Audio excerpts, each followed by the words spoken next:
जय हिंद दोस्तों, कैसे हैं आप लोग। आशा करता हूं आप सभी अच्छे होंगे और आप लोग अपनी तैयारी में जुड़े हुए होंगे।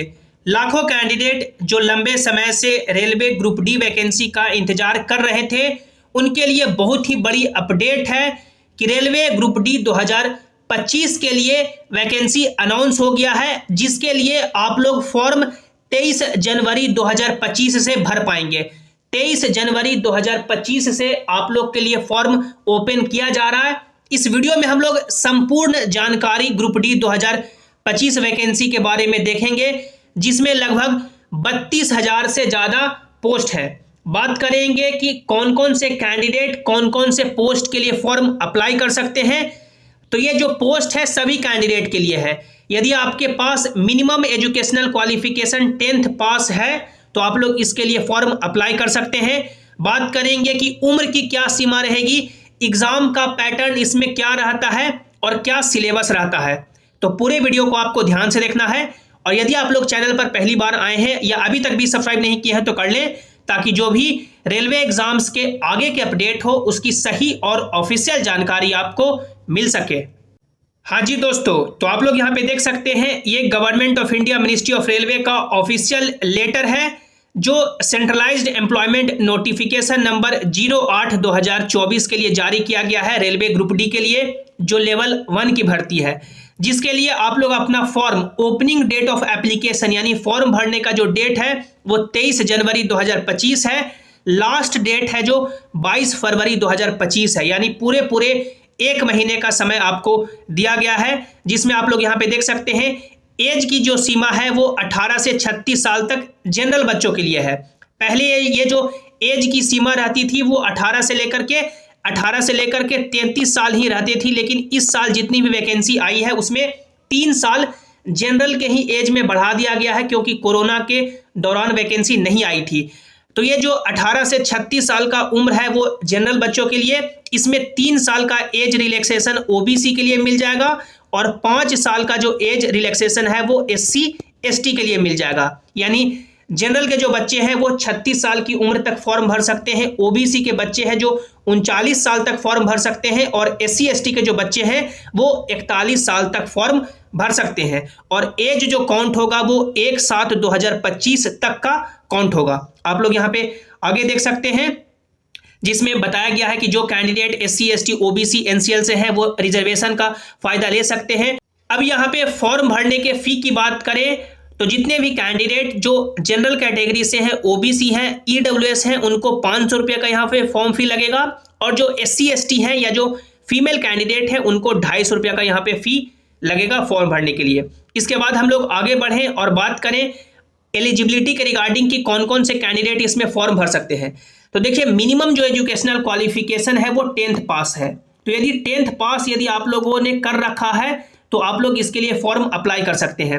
अब इसमें अलग अलग स्पेसिफिकेशन कर दिया गया है कि जो कैंडिडेट जिन्होंने ITI किया है या जिन्होंने रेलवे से अप्रेंटिसशिप किया है वो टेक्निकल डिपार्टमेंट के लिए ही एलिजिबल हो पाएंगे, और जो जिनके पास ITI या अप्रेंटिसशिप नहीं है वो टेक्निकल डिपार्टमेंट के लिए एलिजिबल नहीं हो पाएंगे। लेकिन फॉर्म सभी बच्चे भरेंगे, क्योंकि वैकेंसी टेक्निकल डिपार्टमेंट के लिए भी है और नॉन टेक्निकल डिपार्टमेंट के लिए भी है। ये railway recruitment cell western railway का ऑफिशियल नोटिस है, जिसमें बताया गया है कि 2019 के बाद जितनी भी ग्रुप डी यानी लेवल 1 में वैकेंसी आएगी उसमें जो टेक्निकल डिपार्टमेंट के पोस्ट रहेंगे, जैसे आपका सिविल इंजीनियरिंग डिपार्टमेंट में हो गया, मैकेनिकल हो गया, इलेक्ट्रिकल हो गया, सिग्नल हो गया, टेलीकॉम हो गया, कैटरिंग विंग हो गया, इसमें 10th पास तो मिनिमम चाहिए ही। उसके साथ जिन्होंने अप्रेंटिसशिप किया है रेलवे से या जिन्होंने 10th पास प्लस ITI किया है वो इसमें फॉर्म अप्लाई कर पाएंगे। इसके अलावा रेलवे ने RTI का भी यही जवाब दे दिया है, क्योंकि कैंडिडेट काफ़ी कंफ्यूज थे ITI या नॉन ITI के लिए कि रहेगा कि नहीं। तो यहाँ पे रेलवे ने RTI का भी जवाब दे दिया है। अब ये जो इस साल वैकेंसी लगभग 32,438 पोस्ट के लिए आई है, जिसमें आप लोग यहाँ पे देख सकते हैं टोटल 14 पोस्ट है और यहाँ पे डिपार्टमेंट देख सकते हैं।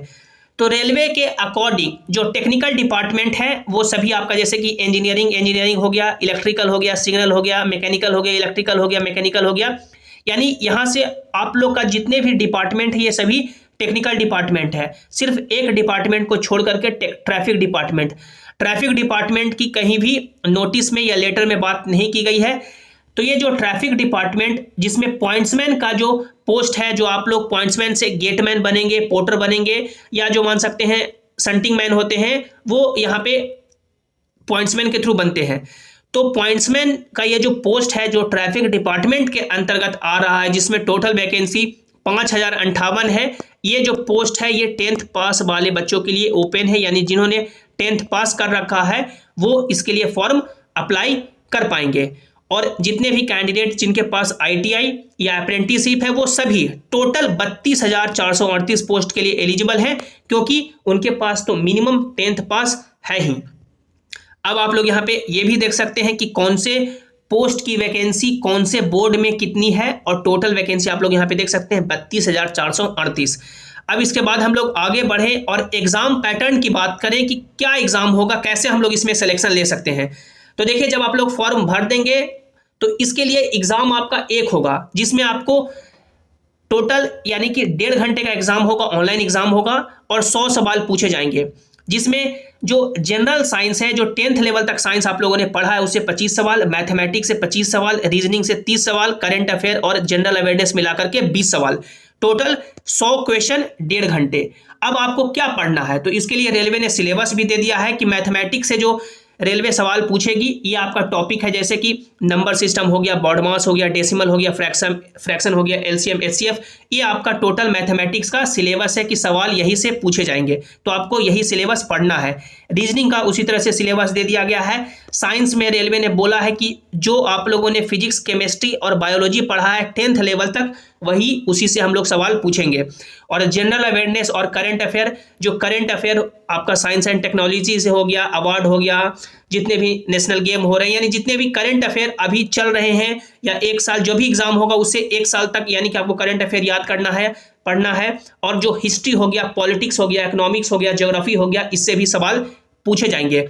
तो ये आपका सिलेबस है। अब जिस बोर्ड में आप लोग फॉर्म अप्लाई करेंगे, जैसे मान लीजिए कि सभी बोर्ड में जो टोटल ये 14 पोस्ट है, ये जो टोटल सभी 14 पोस्ट है, मान लीजिए कि कोलकाता बोर्ड यानी कि ईस्टर्न रेलवे में सबसे ज़्यादा वैकेंसी है, और यदि आप लोगों ने ईस्टर्न रेलवे में फॉर्म अप्लाई किया और उसका एग्जाम दिए, तो फिर ईस्टर्न रेलवे का कट ऑफ आएगा, और यदि आप लोग वो कट ऑफ पार करेंगे तो फिर आपको यहाँ पे फिजिकल एफिशिएंसी टेस्ट के लिए बुलाया जाएगा।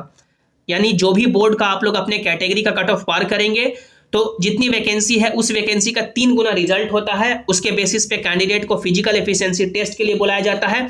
फिजिकल एफिशिएंसी टेस्ट आपको पास करना है, इसका कोई नंबर नहीं मिलेगा, लेकिन जो आपका मेरिट बनेगा वो आप लोगों ने एग्जाम दिया है 100 नंबर का, उसी के बेसिस पे ये फिजिकल एफिशिएंसी टेस्ट है, जो सिर्फ क्वालिफाइंग इन नेचर है।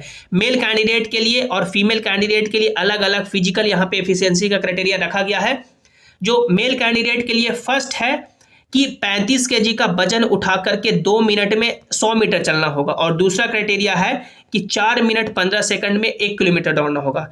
फीमेल कैंडिडेट के लिए है कि 20 kg का वजन उठा करके 2 मिनट में 100 मीटर चलना होगा, और 5 मिनट 40 सेकंड में 1 किलोमीटर दौड़ना होगा। दोनों क्राइटेरिया आपको पास करना होगा। पास करेंगे फिर नंबर के बेसिस पे मेरिट लिस्ट तैयार होगा, और डॉक्यूमेंट वेरिफिकेशन के लिए आपको बुलाया जाएगा। डॉक्यूमेंट वेरिफिकेशन के बाद मेडिकल होगा, पैनल जारी होगा, और आपको ज्वाइनिंग लेटर घर पे भेज दिया जाएगा।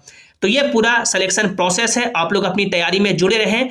ये आपका सिलेबस है, पूरा इस सिलेबस के अकॉर्डिंग आप लोग तैयारी करें, और जो भी आपके मन में डाउट है वो आप लोग नीचे कमेंट में जरूर पूछें। इस वीडियो को अपने सभी दोस्तों के साथ ग्रुप में शेयर करें, चैनल को सब्सक्राइब करें, लाइक करें, और सभी इंपॉर्टेंट अपडेट्स के लिए आप लोग इस टेलीग्राम जेसिंग क्लासेस से भी ज्वाइन हो जाएं, ताकि जो भी अपडेट हो यहाँ पर आपको मिल सके।